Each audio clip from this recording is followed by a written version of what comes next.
A very good morning to you watching the Channel 9 Breakfast Show on Tuesday, the 10th of February. I'm Nikki Dean. And today I think I'll be Byron Evans. Yes, I think you might very well be. Very important day. It's an illustrious week, in fact, for all you feeling a little bit amorous. Yes, it is International Flirting Week. It's kind of a prelude to Valentine's Day at the weekend. Whether you're single or whether you're in a relationship, flirting is a good bit of harmless fun, providing you don't take it too far. Yeah, it really is. Yeah, it works. Stop that right now if I were you.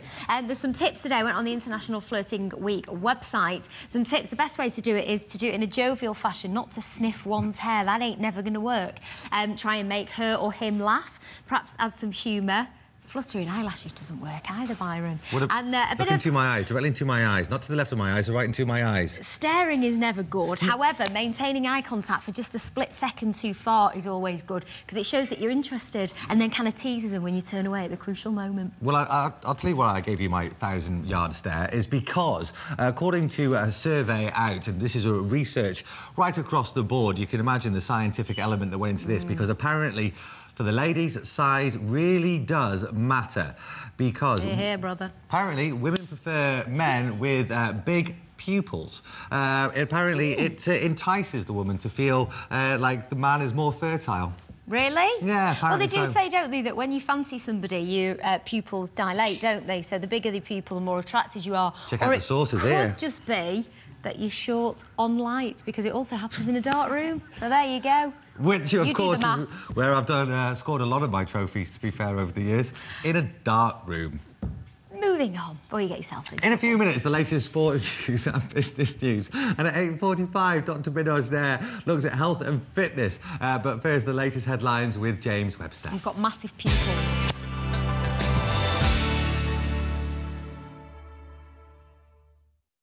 Good morning. The main headlines so far today. A scathing report into the personal conduct of Greater Manchester's former Chief Constable is out. It says Michael Todd had a string of affairs with his chaotic personal life, leaving him open to blackmail.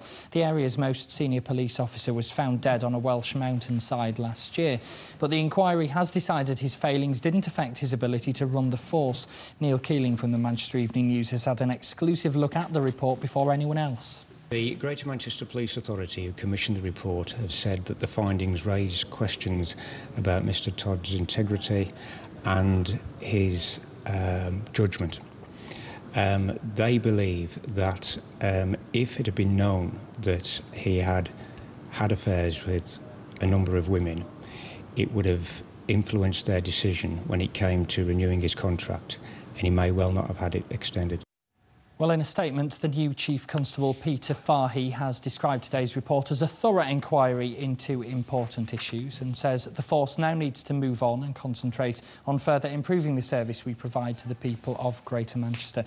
Michael Todd's widow, Carolyn, has asked for privacy to come to terms with their loss, saying Michael said he wanted to make a difference. He achieved his ambition. He was not just a dedicated police officer, but also a loving father and husband. He is deeply missed.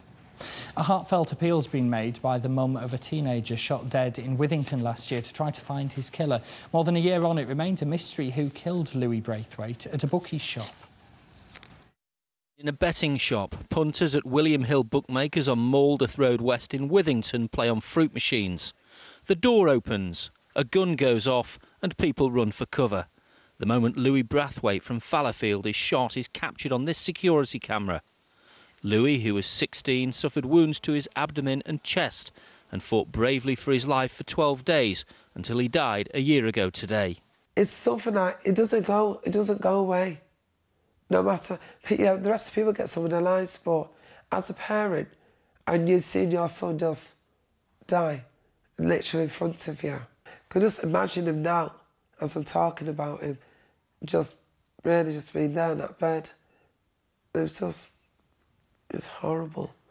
The offer of a £20,000 reward hasn't tempted people to come forward with information, so police have today released these pictures as part of their search for the killer. The police has not done nothing to nobody, to hurt anybody, for them even to turn around and go out there and shoot him. I just think it's a very cowardly way they've done it. And I don't know if it's intended for Lewis or if it only the person who's done it knows. It's believed the gunman escaped with another man in a black VW Golf with a registration similar to WG07 YXY. A pub landlord from Wigan's been attacked by 4 men brandishing baseball bats while he was asleep. The gang stormed into the 54-year-old's bedroom above the Union Arms on Castle Street early yesterday morning and started hitting him.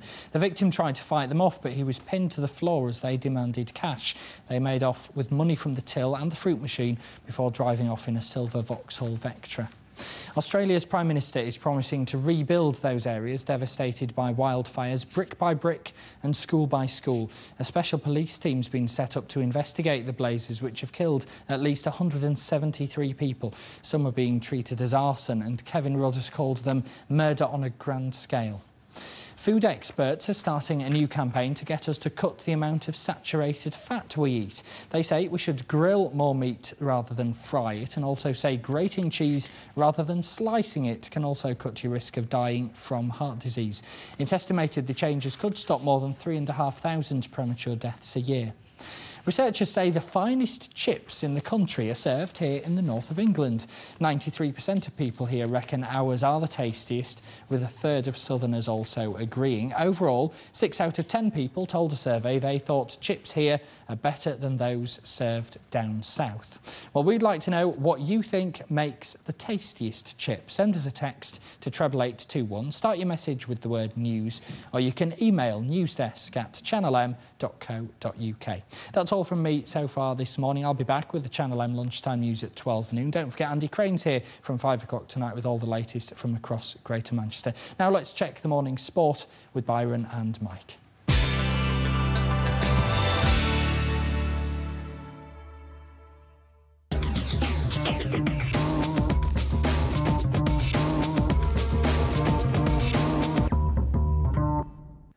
Well, it's the story that's dominating both the front and back pages of this morning's national and regional newspapers. Big Phil has been given the boot from Chelsea. The love affair with Stamford Bridge is over. So, Mike Bradley, correct me if I'm wrong, that's 1 down, 2 more to go. All we need is Benitez and Wenger to do one. I think Wenger will probably do one during the summer. Benitez may go before the end of the week. You never know what's going to happen there. He's in a power struggle with the American owners, obviously. But Scolari, that was a shock. We did speak yesterday on the sports show saying if he continued to underachieve, he could be gone before the end of the season. We didn't think he would be gone before the end of the day, which he was. He was Chelsea's 3rd manager in a year, appointed last June on a 3.5-year deal, and his payoff for underachieving will be £7.5 million. And no wonder he said laughingly, I think I'm going to continue to stay in London. He had 36 league games, won 20, drew 5, lost 11. It's not the worst record in the world. They're 4th in the league, they're in the Champions League, they're in the FA Cup, but that's not good enough for Roman Abramovich. And obviously this morning's newspaper rumours dominated by him, according to which paper you read. Abramovich is talking to AC Milan because he wants Carlo Ancelotti, or he's in discussions with the Russian FA to bring Gus Hiddink over on a deal which will see Gus Hiddink continue to manage the Russian national team. Mancini and Rijkaard are also interesting Chelsea because Chelsea want a management team that are currently unemployed so they can take over straight away. Pompey, as you've said, are lining up Sven-Göran Eriksson. They were interested in Alan Curbishley, but as Curbs is suing West Ham for £1.5 million, we think his mind might be elsewhere. And Scolari's agent this morning has said Chelsea's failure to sign Rubino is the reason why he was axed, because he did want to sign him. He took the shopping list to the board. The board refused to sanction the money. So not the end we're going to hear about that. We'll hear a lot more about that story over the next few days. I'm sure we will, yeah, I'm sure we will. But let's head down the footballing food chain because away from all the rumours and the bickering going on in the pages, there is some football and action taking place tonight. Well, at least one game's on tonight involving one of our teams. That's Macclesfield Town in League Two.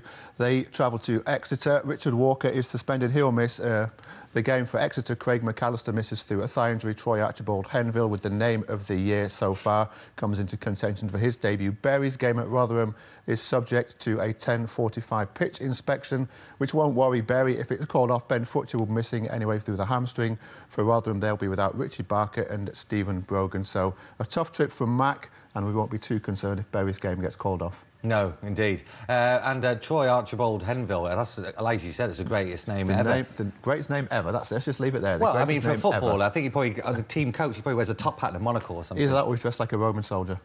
Great. Plenty more incisive and decisive sport on tomorrow's breakfast show. Time now, though, for the latest business. And before we get there, let's find out how Manchester Storm got on at the weekend against Coventry.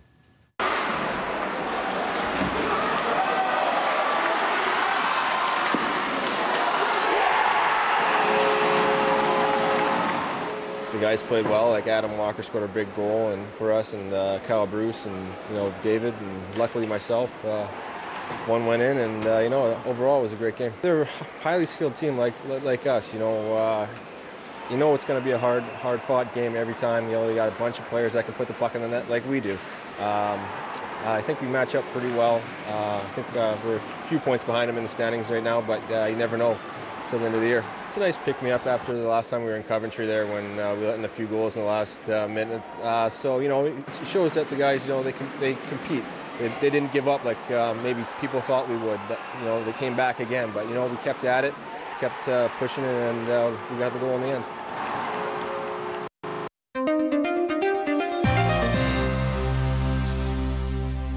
Time for your morning business news now, and we're joined this morning by the Managing Director of Manchester-based IT Solutions Group, ANS, Paul Sweeney. Very good morning to you. Good morning. Now, I like you already because you've promised only to talk about good news this morning. Absolutely. Which makes a nice change in the world of business. We're going to start with Wilmox Dixon. We've heard a lot about casualties in the world of construction. This is one company who is kind of bucking the trend, if you like. Oh yeah, absolutely. I think there's lots of great news around, and particularly now in construction, it's took a real beating over the months. But Wilmot Dixon, 100 million turnover this year, they expect to exceed. Wow. They've got some really good public sector contracts. There's lots of building for schools going on. So also in the news yesterday, they announced that they were down to a preferred supplier list of 5 with Manchester City Council. So they expect a further £100 million worth of contracts to come from that. Excellent. So not all doom and gloom in the world of construction. No. Now, you've got another great story. Skin Solutions. This is a young lady who's not long graduated, doing particularly well with her small business. Yeah, she graduated from Salford University. She's called Natalie Roach. She's found an American product, which is a tanning product. And she set up, there was 3 people when she started. She's won some big contracts now with some of the high street brands, and she's set to double this year. So it just shows that small businesses and startups as well are doing well at the moment. Absolutely. At a time when I suppose most people would think that it's perhaps not the right time to set out on a new business venture, she's going to show that this is one idea that's kind of leapt and leapt, really, hasn't it? Well, yeah, there's lots of opportunities out there, as people, maybe do come out of work and do get, redundancy payouts, then it's a good time now to maybe look at the opportunities and set up in business. Yeah, test the water. And finally, the business that you work for, ANS Group, you're reporting some growth. You've actually just taken on 2 new directors. Great news. Yes, we have. We've got David Hutton and we've got Richard Gascoigne, who joined us as Sales Director and Operations Director. So we're looking to grow now from £10 to £15 million to a £25 to £30 million company over the next 2 to 3 years. So it's really exciting times, and those guys are going to help us do it. And good news as well, we mentioned a little bit earlier about some of the job cuts that we hear a lot about, people being made redundant. You're actually looking to take on some new staff, aren't you? Yeah, at the moment I've got 7 headcount. I need people in sales, I need people in finance, purchasing and technical. We're set to grow probably by another 40 people over the next 2 years. So, right now, ring us up. We've got jobs available now. Well, there you go. If you've been made redundant or in the lookout for a new job, get in touch with ANS Group and have a chat with the lovely Paul, beg your pardon. Thank you very much for coming in this morning. More coffee, I think. Time now for a quick break. Coming next, Dr. Bernard will be taking a look at the health and fitness stories you're waking up to this morning. We'll see you shortly.